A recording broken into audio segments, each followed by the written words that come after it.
Hello, ladies and gentlemen. Welcome back to Full Court Focus. This is episode 1 of a new series where I will be going over the outlook of every team after the trade deadline and heading into the playoffs. Today, we are starting off with the Raptors, the Thunder, and the Spurs in that order. First off is a team that I love and might even consider myself a fan of, the Toronto Raptors. I really enjoy this team because of their defensive tenacity and the way they play the game. A player I really want to spotlight is Scotty Barnes. I think Scotty Barnes should be Defensive Player of the Year. I know a lot of people might not agree with that take, but it's something I'm going to stand firmly behind. First thing you want to look at, Scotty Barnes is currently leading the league in stocks, that is steals plus blocks. He has 156. The next person is Victor Wembanyama at 144. And he's doing this all at just around 6'8", which is insane. One of the greatest people to get stocks at that height. And if you look at the team as a whole, they didn't really do much at the deadline. They added Chris Paul, and they later cut him. But they did get Trace Jackson-Davis, a move I love for this team. I think he'll be good rebounding for them, maybe give them some depth. One thing that might hurt them, though, is Jakob Poeltl. I don't think he's going to be very healthy, and he's a huge contract issue that might be for them going forward.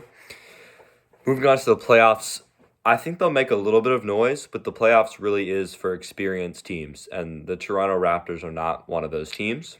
So we'll see how that shakes out. The second team that I would like to take a look at is the Oklahoma City Thunder, the best team in the entire league as of right now, and the reigning NBA champions. One thing you want to look at with this team is, first of all, their defense. They have amazing defense. They have athletic, fast, smart wing defenders. Players like Lou Dort and Cason Wallace. Most NBA teams don't even have one of these guys, and they have tons. They have Shai Gilgeous-Alexander, who's a great defender. Lou Dort, who's a great defender. Cason Wallace, who's a great defender. They have A.J. Mitchell, who's a good defender. Alex Caruso, who's one of the best perimeter defenders in the entire league. They have so many guys that can do defense and do it at a very high level. They also have a guy like Chet Holmgren, who's great at blocking shots, great at disrupting down low. Isaiah Hartenstein's not bad at that either. One thing that I was a little disappointed with in this team, they did acquire Jared McCain, which is an amazing move. Philly gave up on him way too early. I understand the move because their roster's a little cluttered. They had Quentin Grimes at the 2. They had Tyrese Maxey at the 1. They had VJ Edgecombe emerging as a good player. And I think with all that, they panicked a little and they thought that they weren't going to be able to use Jared McCain. So they took the first offer they saw. They got a 2026 first-round pick, which is from Houston. That'll be in the 20s, I think. And 4 second-round picks over the next decade, which maybe one of them will turn into a rotational piece, but it's really just fillers.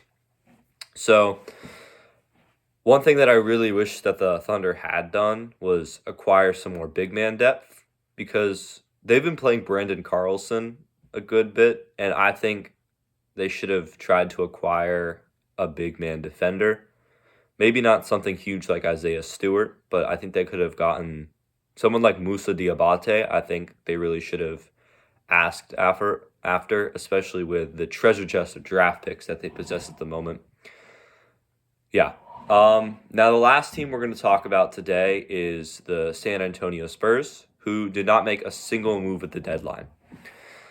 One thing I want to highlight with this team is young players. They have so many of them. They have Dylan Harper, who's amazing. Carter Bryant, who's athletic, could turn into something. Victor Wembanyama is obviously the pearl of this team. A very great basketball player, very athletic, freakishly tall, can do so much with the basketball. Has the potential to be one of the greatest players of all time. That's really their highlight. One thing that I think they should have added was shooting. Right now, Julian Champagnie is getting a lot of run time because they don't have a lot of shooting. Their guards are very below average shooting-wise. De'Aaron Fox is shooting 37% from 3 this season, barely above average. Dylan Harper's been poor from 3. Stephon Castle's not a great shooter. I think they really should have tried to acquire shooting. I think Luke Kennard, who went to the Lakers, would have been a good fit for them. Really, I think they should have tried to find some shooting depth. But I do think that they have a good future ahead of them. Maybe not making too much noise this season. They do have some veterans like Bismack Biyombo and Harrison Barnes, but in the grand scheme of things, they don't have experience. I think this season, this playoff season, will be a good test of where they're going to go as a team and who they are as a team. But who the Spurs are is still yet to be seen. It's part of the future, so I don't think they're going to make too much noise this season. That was a pretty short video, but I do appreciate you guys watching it. Thank you. I will have another one of these videos soon, hopefully. I'm going to try and go through all 30 NBA teams and share their outlook before the playoffs. Thank you. Full Court Focus signing off.